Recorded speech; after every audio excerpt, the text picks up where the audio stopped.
Hello and happy Sunday, I believe it is. So my name's Timmy Brower, and I am a mental health therapist. I specialize in suffering. So here we all are to talk about suffering. I work mostly with teens, so I'm not allowed to be, what's the word? I've had to earn my keep, let's just say that, because when you work with teenagers, like if you're using BS, they're gonna know and call you on it. I've actually had a client, a very marvelous freshman girl, because freshmen girls are stunning creatures. And I say that tongue in cheek, because I like them better by the time they're seniors, actually. She sat on my couch and she's like, "You actually had to go to school to do this? Oh my goodness, I could do this. This is way easier than algebra." And I laughed and said, "Could be, because that's not one of my spiritual gifts." But so I work with trauma, domestic violence, sexual assault, abuse, dysfunctional family systems, and loss. And we always start with coping, and then we move on to the trauma processing. My youngest, when he was in about first grade, the teacher's aide told me they were walking from PE back to the classroom, and they were talking about what do their parents do. And Levi was like, "Oh, my mom, she works with drama."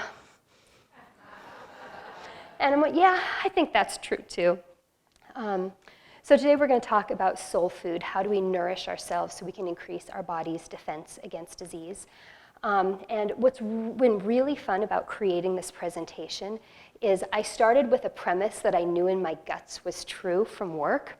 And then I went back and said, is there research to support what I know is true? There was. It made me so very happy because there's things that I know that help my clients, that I know help myself. And, but I didn't know that there was actually science behind why it helps. And of course there is, because that's how we're made, but I didn't know that.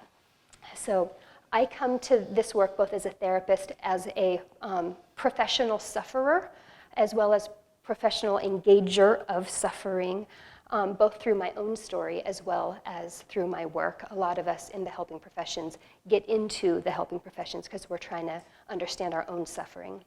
And so I haven't had cancer, but I do know what it is to suffer. And I find that suffering fills the space, whatever space we have, whether it's cancer, abuse, domestic violence, it will fill our space. So how do we lessen the filling of that space so we have more resources for ourselves, for our loved ones?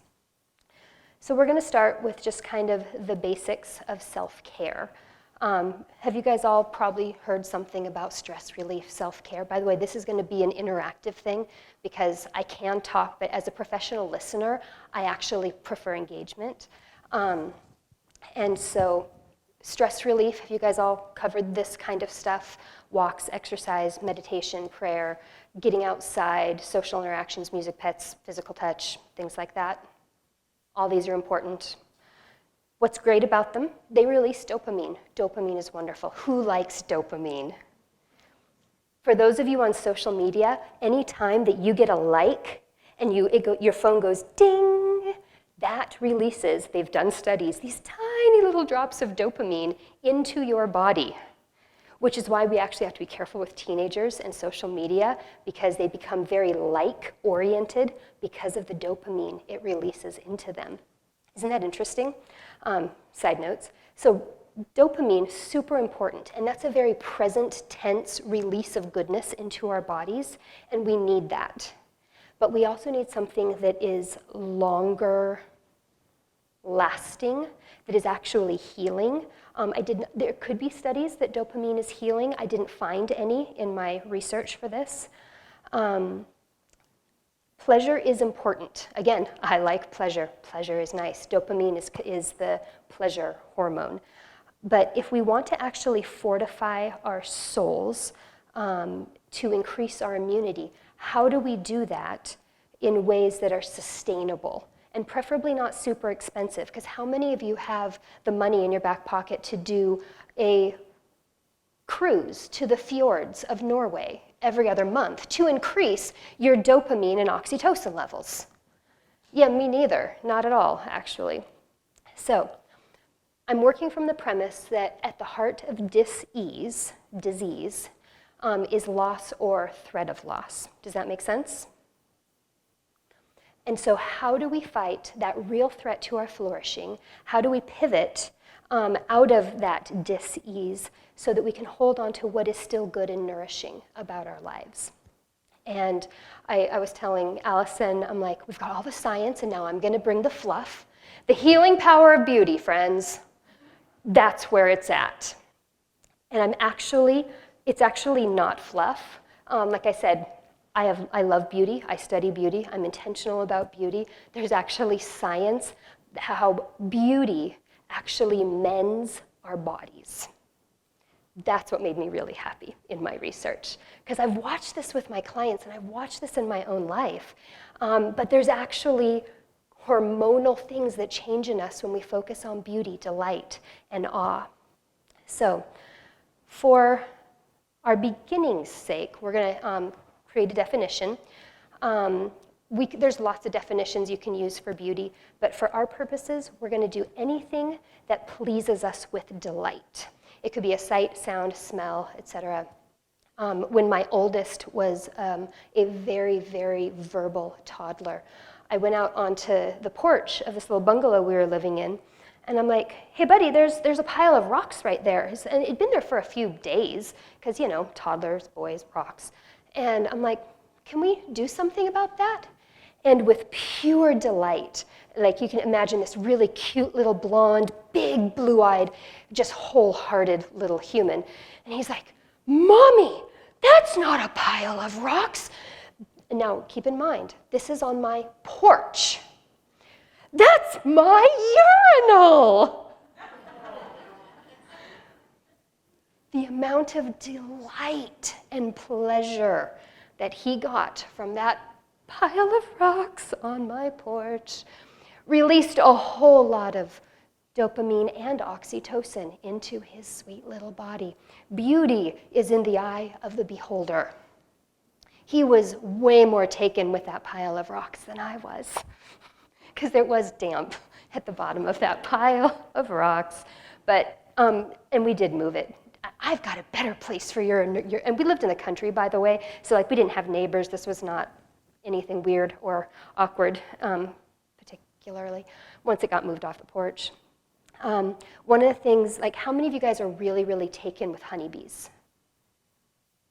A couple of you, excellent. I'm finishing my 3rd season of beekeeping, and I'm a little afraid of my bees, to be entirely honest, because of an unfortunate event that Cindy Williams saw a little bit of trying to get some out of a church roof above my head and them falling, and that's a whole different story that actually isn't super delightful. But despite that, watching beehives grow and communicate and do their little dance when they're communicating, like that brings me deep delight. My husband doesn't want to see any of that. He thinks that they're out to kill him, and the only purpose is to keep our garden growing. So we have them far, far away from anywhere he has to. Sorry, I bumped my shelves. There we go. So the power of beauty, it is in the eye of the beholder. The person sitting next to you does not have to be delighted in quite the same ways that you are, and that is completely okay. So here is a premise I would encourage you to write down, contemplate. To the degree that we are suffering, that is the level we must relentlessly pursue beauty. I'm going to say that one more time. To the degree that we are suffering, to the degree that we are stressed, that is the level that we really must, and I did use a strong word on purpose, we must relentlessly pursue beauty. It is good for our mental health. It is good for our physical health. And I would say there is elements of survival woven into our pursuit of beauty. When we have stress, this is kind of a layered version. So we start with stress. We all have stress. trying to get my kids out the door in the morning to school, that can create stress. Is it life-threatening stress? Not for me, and rarely for them. We've grown. We all have our normal stress. Smelling that really yummy food and not getting to eat it if you're hungry, that could be a little bit of stress. Again, not life-threatening. It is what it is. We tolerate, we move on, we attend to our needs. But if little bits of stress become great amounts of stress and it becomes chronic stress, it can become a threat to our thriving. And that's not just, it gives me depression, it gives me anxiety. All those things can be true. But it actually, the more stress we have, the more cortisol is released into our bodies. And cortisol over chronic situations, it can kill us. It increases disease, it increases inflammation, it increases all the bad things that you don't want in your body. And I did not look up any statistics on powerlessness, but it's something I've observed on my couch a lot in my office, and that is there is a direct link to how powerless my clients feel. And I know this is not going to be a huge shocking revelation, but there's a direct link to from powerlessness to how much they're thriving. I'm not fancy, I don't do cortisol tests, spit tests in my office or anything, but just from an observational standpoint, when I'm working with them as we work on different areas of their lives so they feel like they have more agency, they have more power over the different areas of their life, suddenly their thriving goes up. Their bodies have more capacity. They might start getting into sports. They might start being able to go for walks more. A lot of things changed in their bodies, not just their mental health, when we reduce their powerlessness. When our body perceives a threat, like a barking dog, a turbulent airplane, does that cause anyone stress in that moment? I did hear, as a side note, because I don't like turbulent airplanes, that no plane has ever gone down because of turbulence. And I asked a pilot if that was true, and he said yes. And then he paused and gave me some other examples of what happens during turbulence, like lightning, that does take planes down. And I said, thank you for that. Okay, so when our bodies perceive threats, barking dogs, turbulent airplanes, an assailant, what happens in our bodies is a surge of hormones goes coursing through our bloodstream. Adrenaline increases our blood pressure, our heart rate. Cortisol raises our blood glucose and enables our brain to use that sugar so that we can flip into fight or flight. Super important. If there is a dog coming to eat you, you need your fuel to not be going to your hips, but to be going to your feet so you can run away. Right? Okay. The thing is, though, and again, this goes back to this stress, chronic stress, powerlessness, and is there anything really more powerless than having something chronic for a season, like cancer? You hope the treatment's going to work, but that's not within your power to ensure. You're here because you want to learn things, but again, there is a level of powerlessness that we all have in some areas of our lives. But again, how can we take back some of that power? Because we can't live in fight or flight indefinitely. According to the Mayo Clinic, cortisol overexposure from long-term activation of this stress response system can lead to multiple health problems, including headaches, heart disease, insomnia, weight gain, digestive issues, and the neuropsychological effects include impaired concentration and memory, anxiety, depression, etc. Is any of this new information all kind of make sense? How many of you intentionally limit the cortisol producing variables in your life? A couple of you? Does that make sense? Like, I don't know about you, but I have to be super careful with my phone, especially around the news, because I have at my fingertips every horrible crisis that is going on in the world at any given time. And I already have enough cortisol in my body. I don't need to add that to it. Also, my job can be very cortisol-inducing. I deal with sexual assault in teenagers, even just teenagers by themselves. Because did I mention I've got 3 kids and 2 of them are teenagers? I mean, cortisol, friends. Bye, Mom. I'll see you when I see ya.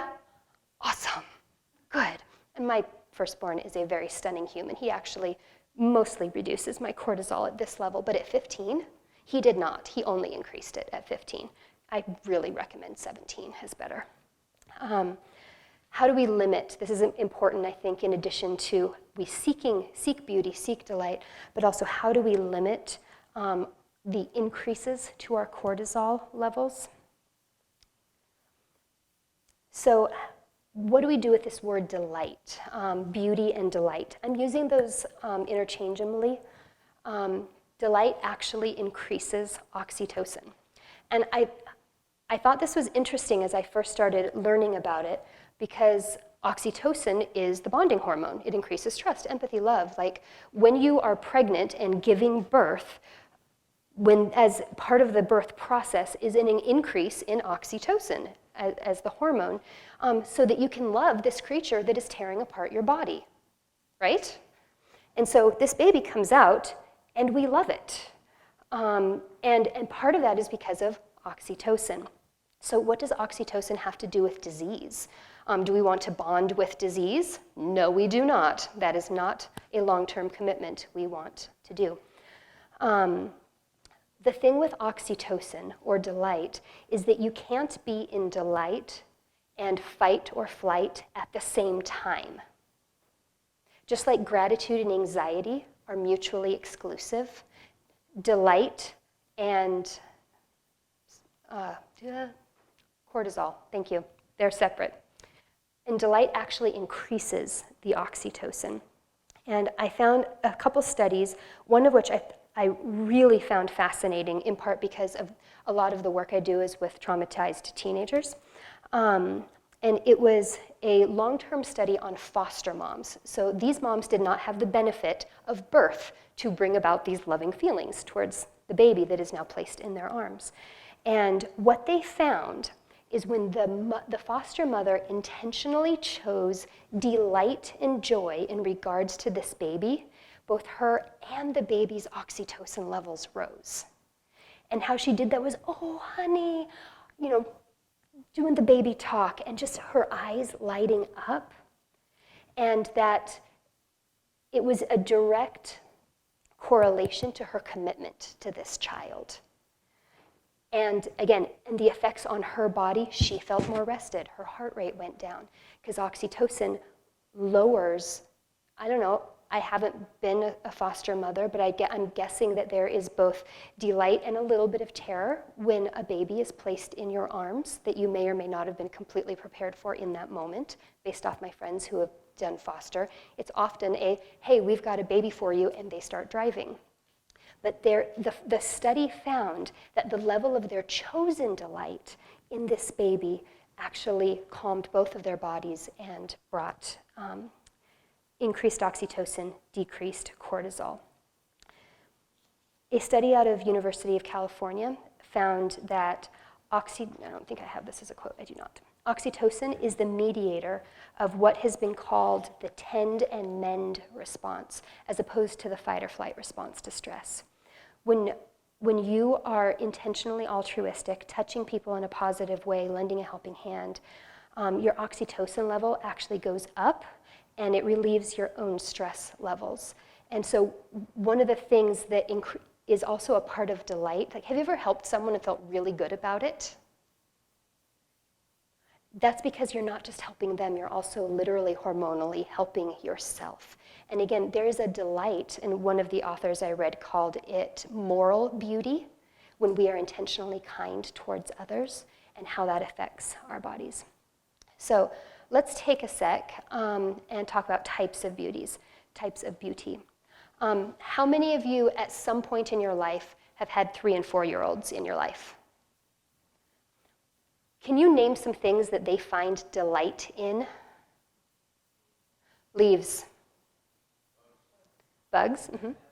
Feathers. Dirt. Yes. Did you say spitting or spinning? Yes, I'd say all of the above. Mm-hmm. Absolutely. Boy, howdy.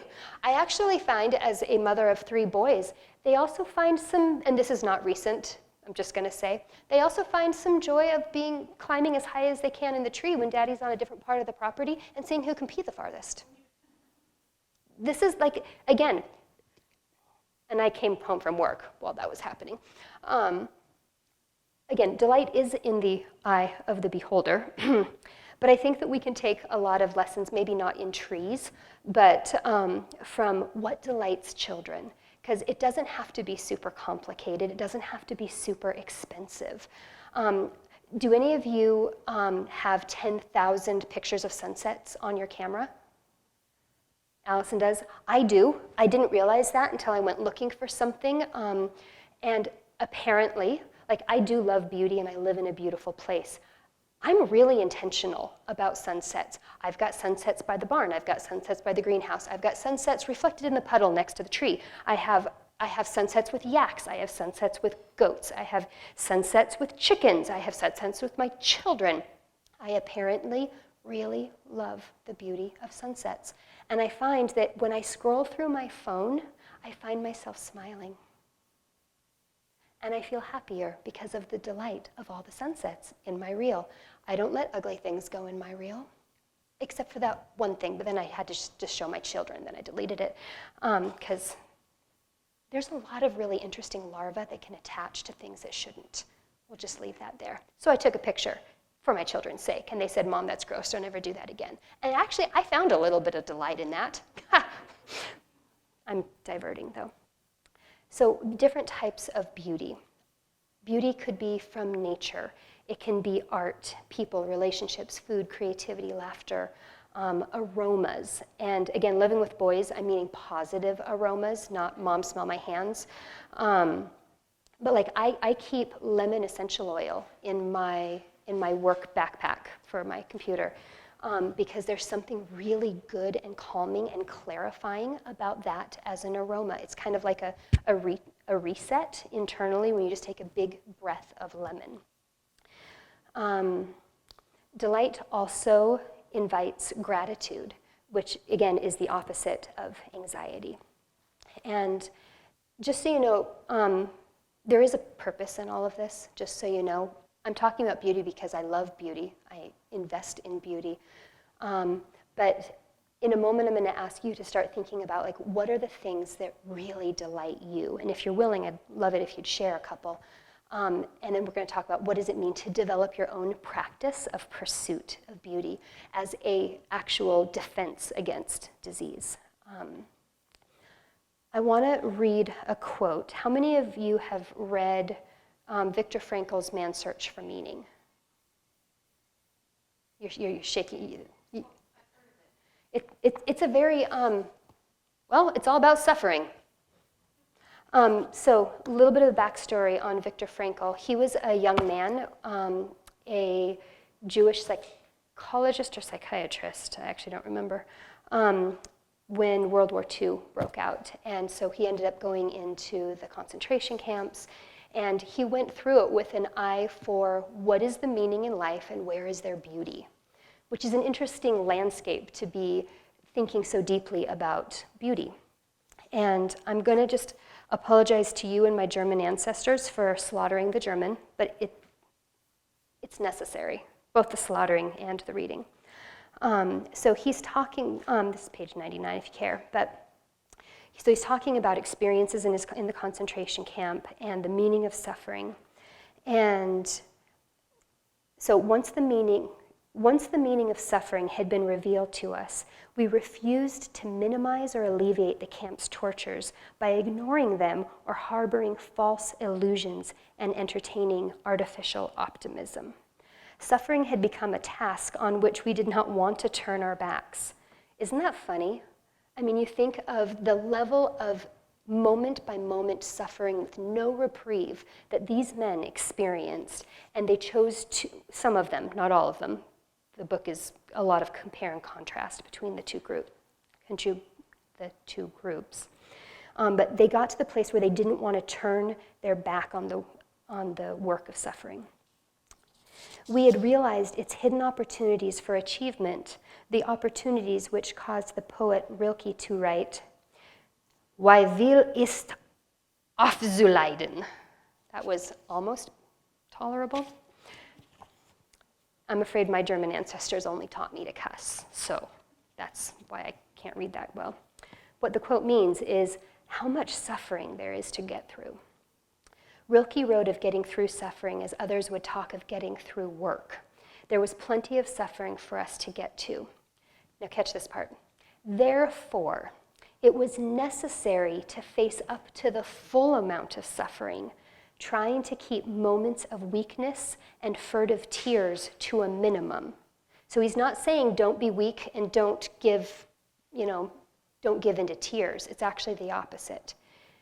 There was no need to be ashamed of tears, for tears bore the witness that a man had the greatest of courage, the courage to suffer. Only very few realized that. Shamefacedly, some confessed occasionally that they had wept, like the comrade who answered my question of how he had gotten over his edema by confessing, "I have wept it out of my system." And what's interesting that they didn't know then that they don't know now is there's actually cortisol in our tears. And when we literally cry it out, we are allowing our body to get back to a baseline of cortisol. So I don't know what your relationship is to tears, but I'd highly recommend if you find it hard to cry, talk to someone about that, because your body needs you to release the cortisol that is going through your body. So, how does beauty counter suffering? We've been talking about the cortisol levels, but one of the things I talk about a lot with my clients, and teenagers have trouble with this, but I find that adults actually aren't any better at this typically. Can we do a yes but or a yes and? Can we let two things be true at once? And that's why I love that quote of, can suffering be true and can beauty be true? Can they both be true at the same time? Because I find that having two things in tension with each other is actually the best way to get through life. It's very rarely an either or. It's usually a both and. Like when I think about, like one of my children is a freshman, transitioning to becoming a freshman. Is it really hard to be an adolescent boy coming in as a freshman? It is. And is he a stunning young man who's making friends and making it even as he's suffering in it? Yeah, both are 100% true at the same time. And I think that's what I love about sunsets. All of everything could have broken loose on our farm, and the sun is still going to set really, really stunningly. Almost every day. Like I said, I have dozens and dozens and dozens. So can two things be true at once? Can you suffer, and can there be beauty in the world that you're intentionally looking for at the same time? Even in the midst of brutality and suffering, beauty always exists, and its power leads us back to important fundamentals like faith, hope, love. And again, it takes us back to oxytocin, which actually releases healing properties and immunity into our bodies, which decreases our inflammation and increases our antibodies. A study in 2015 found that the more we experience awe, the lower our inflammation levels. Did you know all that was out there? I didn't, and it made me so happy to see. Another quote from Man's Search for Meaning, but this one we've got on the screen. As the inner life of the prisoner tended to become more intense, he also experienced the beauty of art and nature as never before. Under their influence, he sometimes even forgot his own frightful experiences. If someone had seen our faces on the journey from Auschwitz to a Bavarian camp as we beheld the mountains of Salzburg with their summits glowing in the sunset through the little barred windows of the prison carriage, he would never have believed that those faces were the faces of men who had given up all hope of life and liberty. Despite that factor, or maybe because of it, were carried away by nature's beauty, which we had missed for so long. Beauty transcends something about the brutality of the world, and I think we need to focus there as much as we can possibly. We can't change diseases in our bodies completely, but we can always look for the beauty. So here's a few categories of beauty. This is not an exhaustive list, but what are some things that you find beauty in? Anyone be willing to share?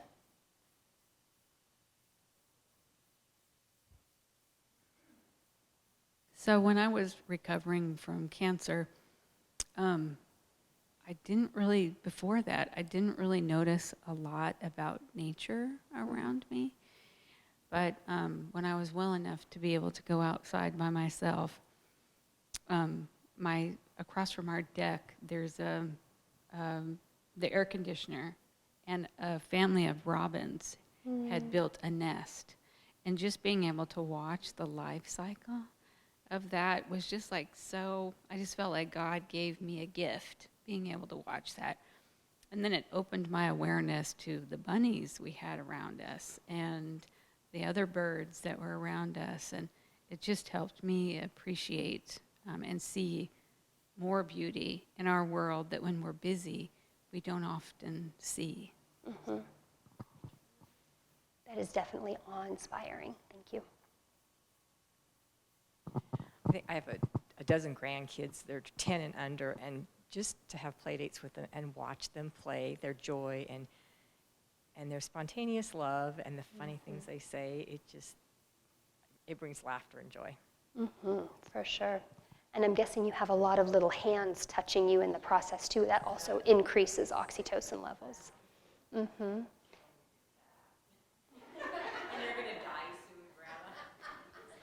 You know, and they don't even necessarily wait for grandmas. Like, you know, you wear a tank top and your not toddler says, wow, Mommy, the skin right there, it's kind of flappy, isn't it? You do. Yeah, wouldn't even necessarily completely say innocent, but again, they are delighted. Yes, the faces of our loved ones can definitely bring delight. What else? What other things do you find delight in or beauty